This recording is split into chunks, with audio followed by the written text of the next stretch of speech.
ये अब लगा हमारे वाले हैं। बस ज़्यादा देर नहीं है, जो न्यू इंक पोएट्री की नई जनरेशन है जिन्हें चुना गया है हिंदुस्तान भर से तलाशा। जी हाँ, सीढ़ियों पे कोई प्रतिबंध नहीं है। जोरदार तालियों से।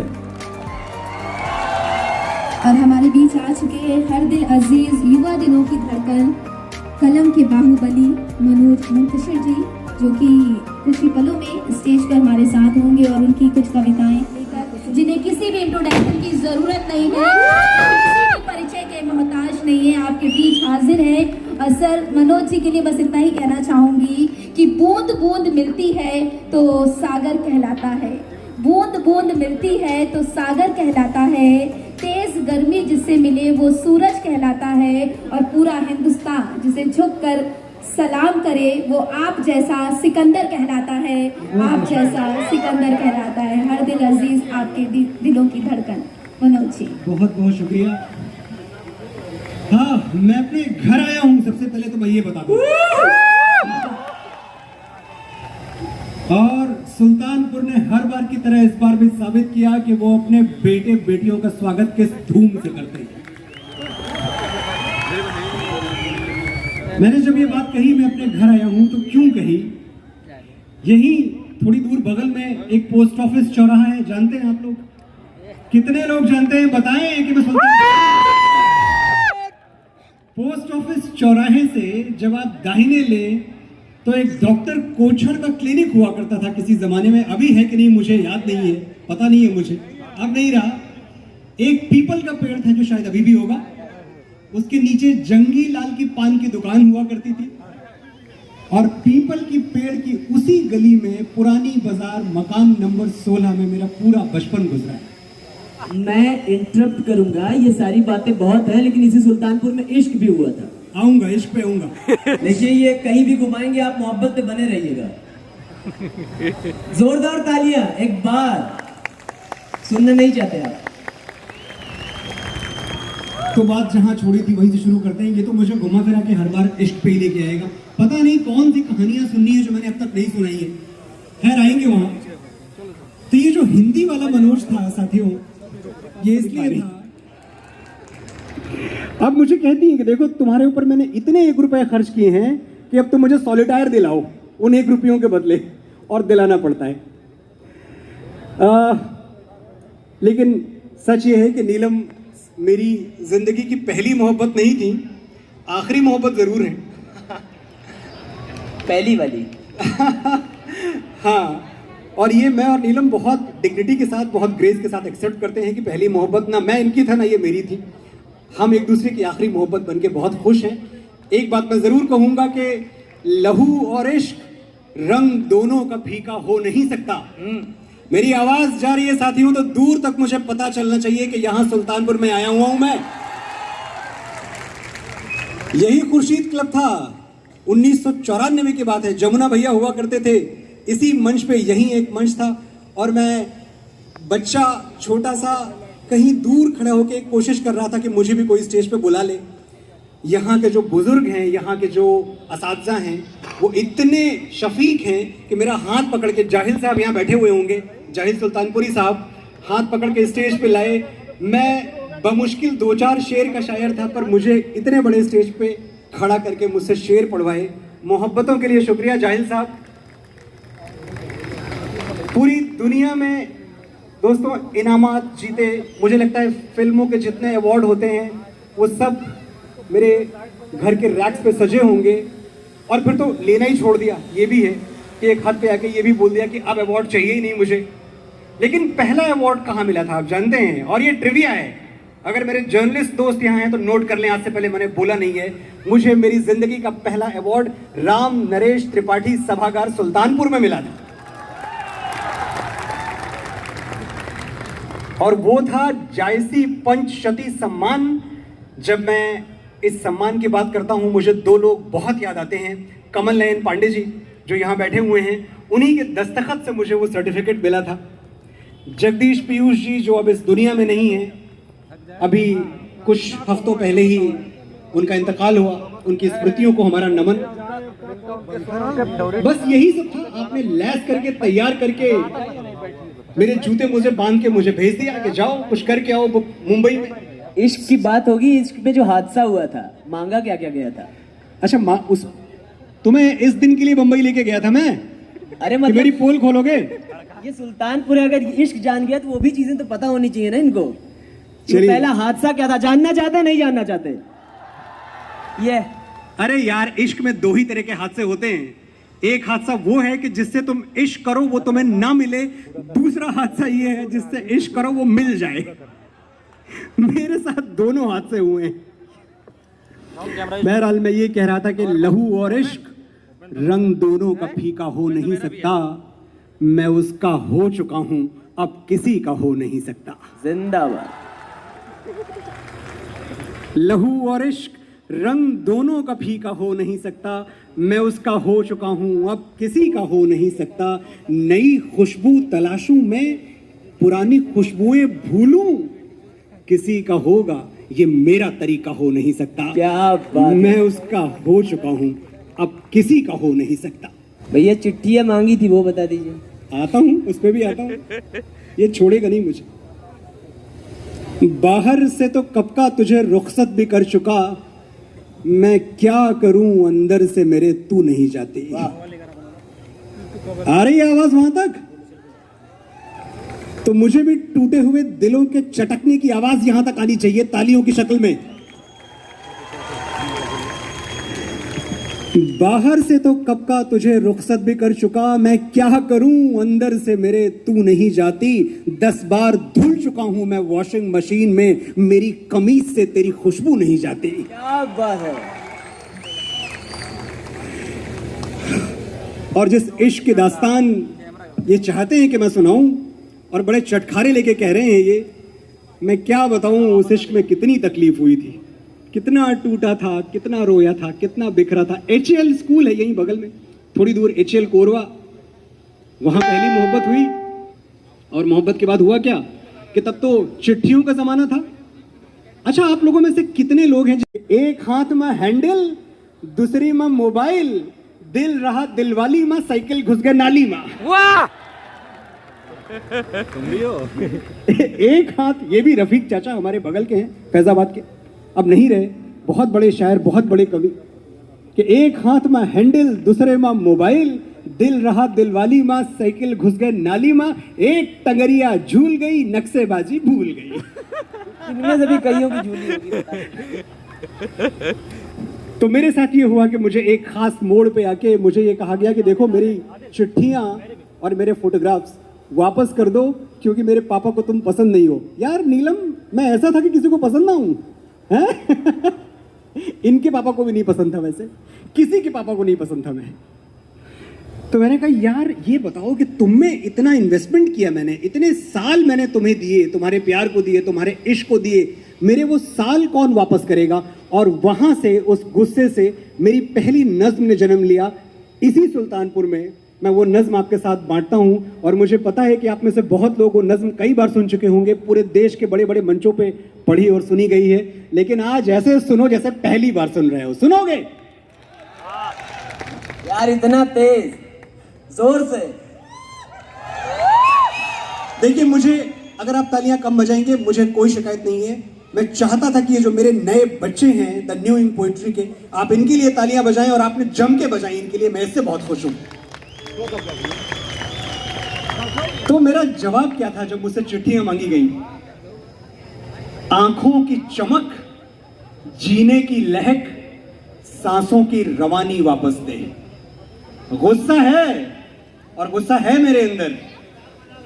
कुत्सित कलंक का बोध नहीं छोड़ेंगे हम, लिए बिना प्रतिशोध नहीं छोड़ेंगे, अरि का विरोध अवरोध नहीं छोड़ेंगे, जब तक जीवित हैं क्रोध नहीं छोड़ेंगे। क्या बात है। तो ये गुस्सा मुझे इश्क में भी आता है, ये गुस्सा मुझे तब भी आता है जब मेरे हिंदुस्तान को कोई आंखें दिखाता है, उस पे बाद में आऊंगा मैं। लेकिन इश्क में गुस्सा आया। क्या मांग लिया तुमने? चिट्ठियां मांग ली, फोटोग्राफ्स मांग लिए। इतना वक्त, इतनी दोपहरें, इतनी शामें तुम्हें दे दी, उसका हिसाब कौन देगा मुझे? आंखों की चमक, जीने की लहक, सांसों की रवानी वापस दे, मैं तेरे खत लौटा दूंगा, तू मेरी जवानी वापस दे। जब फूलों वाली रुत आई और जश्न मनाया दुनिया ने, जब टूट के बरसी मस्त घटा और झूम के नाचे दीवाने, मैं फेर के आंखें हर शय से बस तेरा दर्द संजोता रहा। चुपचाप अंधेरे कमरे में बिस्तर पे पड़ा मैं रोता रहा। तेरी याद में जिनका खून किया वो शामें सुहानी वापस दे। मैं तेरे खत लौटा दूंगा, तू मेरी जवानी वापस दे। ये बहुत पुरानी बात नहीं, जब मैं रोशन था, जिंदा था, वो नूर था मेरे माथे पर के हर तारा शर्मिंदा था। मेरी मां कहती थी मेरा बेटा सुंदर बहुत दिखता है। ये बहुत पुरानी बात नहीं, जब मैं रोशन था, जिंदा था, वो नूर था मेरे माथे पर के हर तारा शर्मिंदा था। घनघोर अंधेरे रोते हैं जिस चेहरे की वीरानी पर एक दिया सा जलता रहता था दिन रात इसी पेशानी पर। तू मेरा सब कुछ ले जा, बस मुझे वो पेशानी वापस दे। मैं तेरे खत लौटा दूंगा, तू मेरी जवानी वापस दे। वो दिन भी कैसे दिन थे जब पलकों पे ख्वाब पिघलते थे, जब शाम ढले सूरज डूबे दिल के अंगारे जलते थे। वो धूप छांव सब खाक हुई, यादों के चेहरे पीले हैं। कल ख्वाबों की फसलें थी जहां, अब रेत के बंजर टीले हैं। आंखों के दरिया सूख गए, ला इनका पानी वापस दे। मैं तेरे खत लौटा दूंगा, तू मेरी जवानी वापस दे। रितेश रजवाड़ा। देखिए जवानी वाला मामला ठीक है, लेकिन इन्होंने एक बात काट दी थी कि एनआई के चक्कर लगाने के बाद दूसरे इश्क में भाई साहब बागी हो गए थे। अच्छा देखिए, इरादा ये नहीं था कि इस तरह परत दर परत मुझे खोला जाए, लेकिन ये बच्चा शुरू से बदमाश है। मैं क्या कहूं इसको। एक बात है, जो बागी नहीं है वो इश्क नहीं है। साथियों, सच है कि नहीं? इश्क थोड़ी घुटनों पे गिर के होता है, इश्क थोड़ी मम्मी पापा की मर्जी से होता है, बगावत से होता है ना, बगावत से। और मैं पहला नहीं हूं, कहानियां भरी पड़ी हैं हमारे यहां बागी इश्क की। हीर रांझा, याद है हीर रांझा? याद है हीर रांझा कि नहीं है? नहीं है तो मैं बताता हूं। ये वो दो लोग थे जो एक साथ रह नहीं पाए तो किसी और के साथ रहना भी मंजूर नहीं किया, अकेले साथ में दुनिया छोड़ दी हमेशा हमेशा के लिए। ये वही हीर है जो इतनी खूबसूरत थी कि जब पहली बार रांझा हीर को देखता है तो सहेली के जरिए पैगाम भेजता है उसके पास। और आप सुनिए, क्योंकि मैं समझता हूं यहां बहुत सुंदर मेरी बहनें भी बैठी हुई हैं, मेरी दोस्त भी बैठी हुई हैं। मैं समझता हूं हिस्ट्री में, राइटिंग की हिस्ट्री में, पोएट्री की हिस्ट्री में, वर्ड्सवर्थ से लेके शैली और कीट्स तक और निराला तक, मुझे लगता है किसी लड़की की इतनी सुंदर तारीफ जैसी रांझा ने कर दी कैफी आजमी के शब्दों में, वैसी किसी ने की नहीं थी। जो संदेशा भेजा था रांझा ने हीर के लिए वो क्या था? तो उससे कहना कि वो मेरा एक ख्वाब है, उससे कहना कि वो मेरा एक ख्वाब है जो चमकता है दिल में, वो महताब है। उससे कहना कि गेहूं के खेतों का रंग तिल मिलाती हुई तितलियों की उमंग। उससे कहना कि झूलों की अंगड़ाइयां और उड़ते दुपट्टों की शहनाइयां। उससे कहना कि झरनों का चंचल शबाब, घाट की ताजगी आबरूए चनाब। उससे कहना कि चक्की के पाटों का राग, लड़खड़ाती जवानी मचलता सुहाग। उससे कहना कि दुल्हन के होठों की प्यास, पहले बोसे की गर्म और ठंडी मिठास। इतनी रंगीनियों को जो यकजा किया, हीर कुदरत ने तब तुझको पैदा किया। वाह! आप सुनना चाहते नहीं सुनना चाहते, लेकिन उससे पहले एक छोटा सा सवाल है, नेपोटिज्म पे है कि आप कहते हैं न्यू इन पोएट्री और इतने सारे लोग, आप इतना अच्छा लिखते, इतना बढ़िया लिखते, इतना बढ़िया बोलते हैं, इनके लिए क्या गुरु मंत्र? इनके लिए एक ही बात मैं कहूंगा, मैंने एक बात तो हजारों बार कही है कि लिखना और पढ़ना, इसके बीच में जो कनेक्शन है वो बहुत सिंपल है। पढ़ना भरना है, लिखना झलकना है। जब तक आप भर नहीं जाते आप झलक नहीं सकते। लेकिन इसके अलावा मैं एक बात कहूंगा कि आप दुनिया के किसी भी धर्म के हो, किसी भी संप्रदाय के हो, किसी भी जाति के हो, मैं सबका आदर करता हूं, वसुधैव कुटुंबकम में विश्वास रखता हूं। लेकिन एक बात कहना चाहता हूं कि जब आप लिखना चाहें, जब आपका लिखने का दिल करे, उतनी देर के लिए आप ब्राह्मण बन जाएं। क्योंकि ब्राह्मण इस दुनिया की अकेली कौम है जिसे स्वाभिमान के साथ भिक्षा मांगने का अधिकार है। जब एक ब्राह्मण कटोरा लेके किसी के दरवाजे पे खड़ा होता है तो वो भिखारी नहीं होता, भिक्षु होता है। और लिखने के लिए आपको भिक्षा मांगनी पड़ती है। जब तक वो देगा नहीं आप लिख नहीं सकते। जब वो देता है, जब वो देता है, कभी गलती से आंख खोल देता है और आपके ऊपर उसकी 2-4 अश्रु उसके बरस जाते हैं, तो शायद आपकी मामूली सी कलम में वो ताकत आ जाती है कि आप ये लिख पाए कि तेरी मिट्टी में मिल जावा, गुल बन के मैं खिल जावा, इतनी सी है दिल की आरज़ू, तेरी नदियों में बह जावा, तेरे खेतों में लहरावा, इतनी सी है दिल की आरज़ू। सरसों से भरे खलिहान मेरे जहां झूम के भंगड़ा पा न सका, आबाद रहे वो गांव मेरा जहां लौट के वापस जा न सका। ओ वतना वे मेरे वतना वे, तेरा मेरा प्यार निराला था, कुर्बान हुआ तेरी असमत पे मैं कितना नसीबों वाला था। ओ हीर मेरी तू हंसती रहे, तेरी आंख घड़ी भर नम ना हो, मैं मरता था जिस मुखड़े पे कभी उसका उजाला कम ना हो। ओ माई मेरी क्या फिक्र तुझे, क्यों आंख से दरिया बहता है, तू कहती थी तेरा चांद हूं मैं और चांद हमेशा रहता है। इस देश का सिपाही शहीद तो होता है पर मरता नहीं, जाता कहीं नहीं, यहीं रह जाता है हमारे बीच में, हवाओं में खुशबू बन के। मेरी दूसरी, प्लीज मैं बहुत माफी चाहता हूं आपसे, लेकिन जो हिम्मत दिखाई थी और जिसकी वजह से वो नई स्याही के लोग वहां टिके हैं, वो बड़े बड़े प्रोडक्शन हाउस के सामने एक ही आवाज थी जो बोलती थी, और जिस आवाज में बोलती थी मेरा मन है उसी आवाज में आज बोला जाए।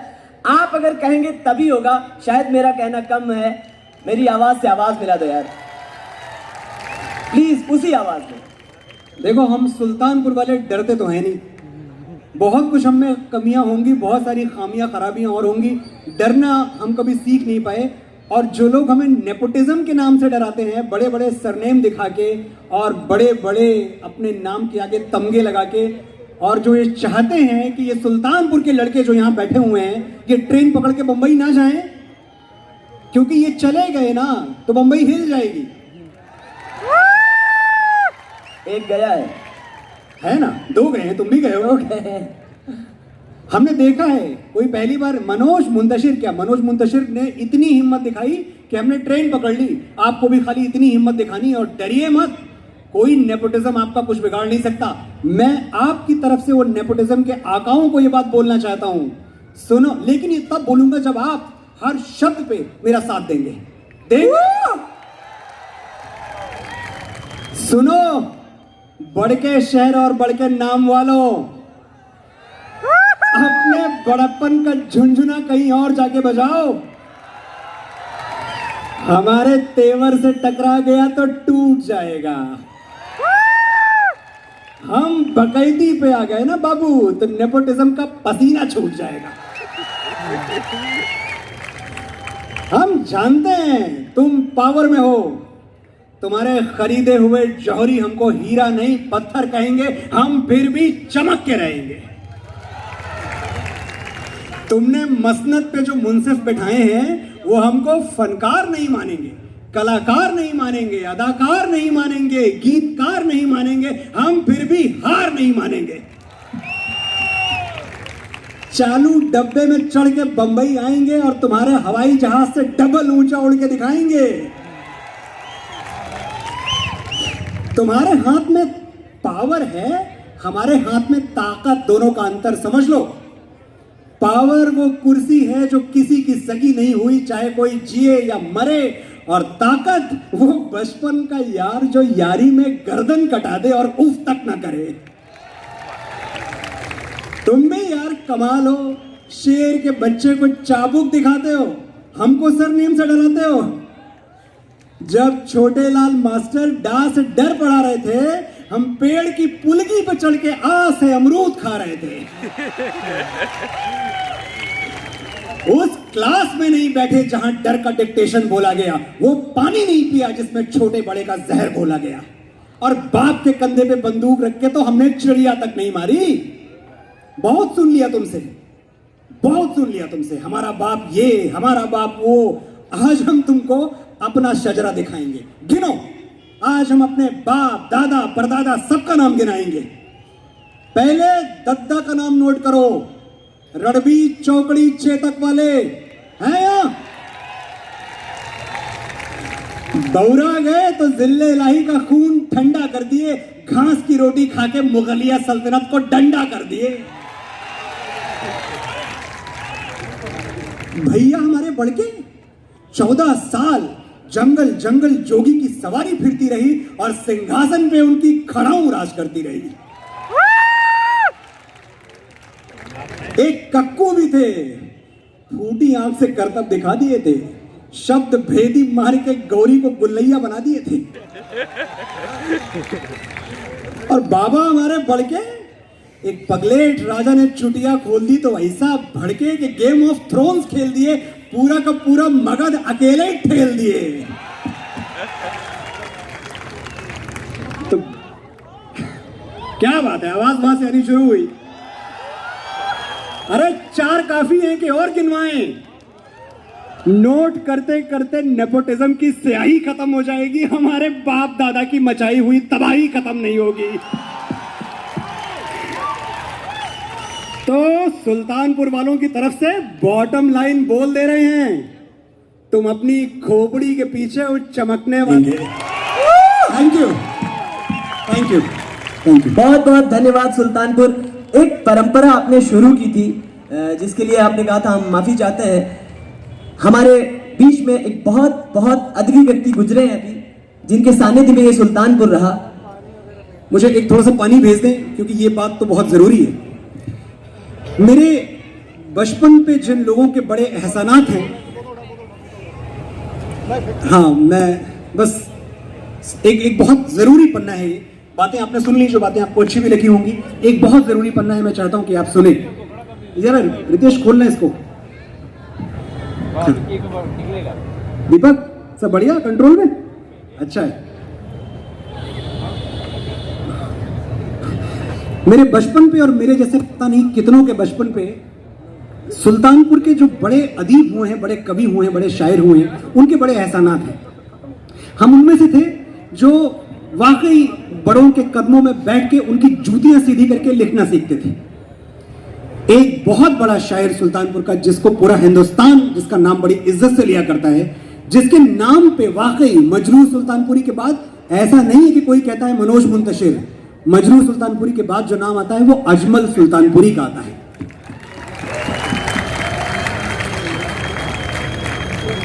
मैंने पिछले काफी दिनों से मैं एक बात सोच रहा था, और रोटरी क्लब और बहुत सारे मेरे साथी दीपक हैं, रमेश तिवारी हैं, इन सब ने मुझे बहुत सपोर्ट किया और बहुत सहयोग किया इस चीज को कॉन्क्रेटाइज करने में। मैं चाहता था कि अजमल सुल्तानपुरी साहब की स्मृतियों को हमेशा हमेशा जिंदा रखने के लिए एक पुरस्कार शुरू किया जाए, अजमल सुल्तानपुरी सम्मान। इस पे मैं तालियां चाहता हूं, मैंने अपने लिए तालियां नहीं मांगी हैं। अगर अजमल के लिए तालियां नहीं बजी तो मैं बुरा मान जाऊंगा। वो मेरे बचपन का स्कूल, वो कच्ची सड़कें, उड़ती धूल, वो मेरे खेत, मेरे खलिहान, मैं उसको ढूंढ रहा हूं। मुसलमान और हिंदू की जान, कहां है मेरा हिंदुस्तान, मैं उसको ढूंढ रहा हूं। न बांग्लादेश न पाकिस्तान, वो पूरा पूरा हिंदुस्तान। खैर मैं क्या सुना रहा हूं आपको, मुझे लगता है कि सुल्तानपुर में बच्चे बच्चे की जबान पे अजमल की शायरी है। मैंने सिर्फ एक चीज की है कि आज से इस मंच से हम अजमल सुल्तानपुरी सम्मान शुरू कर रहे हैं। हर साल 27 फरवरी को यह सम्मान दिया जाएगा।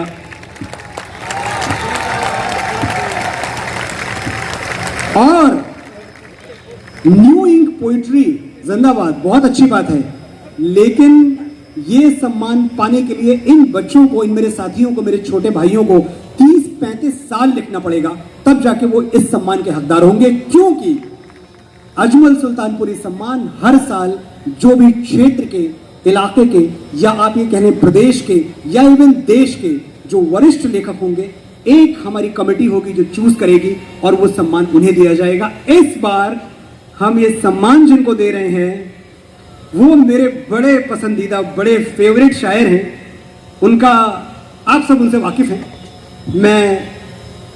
मुझे उनकी गजल का एक शेर याद आता है कि आसमां से उतर गई गंगा, कुछ लटों में ठहर गई गंगा। आप शायरी की गहराई देखें, लबो लहजा देखें, बात करने की तमीज और तहजीब देखें कि आसमां से उतर गई गंगा, कुछ लटों में ठहर गई गंगा, आज रैदास की कठौती में आई आके संवर गई गंगा। और ये जितने भी प्यासे और दिलजले मेरे साथी बैठे हुए हैं, इनकी तरफ से एक शेर कि जा किसी और के कमंडल में, अब मेरी प्यास मर गई गंगा। मैं पूरी तहजीब, पूरे अदब, पूरी तमीज, पूरी रिस्पेक्ट, पूरे आदर और पूरे सम्मान के साथ मंच पे बुलाना चाहता हूं मेरे बड़े भाई और हिंदी उर्दू शायरी की आबरू श्री जमुना प्रसाद उपाध्याय जी को। जोरदार तालियों के साथ स्वागत करिए जमुना जी। क्या बात है, जियो रे बाहुबली।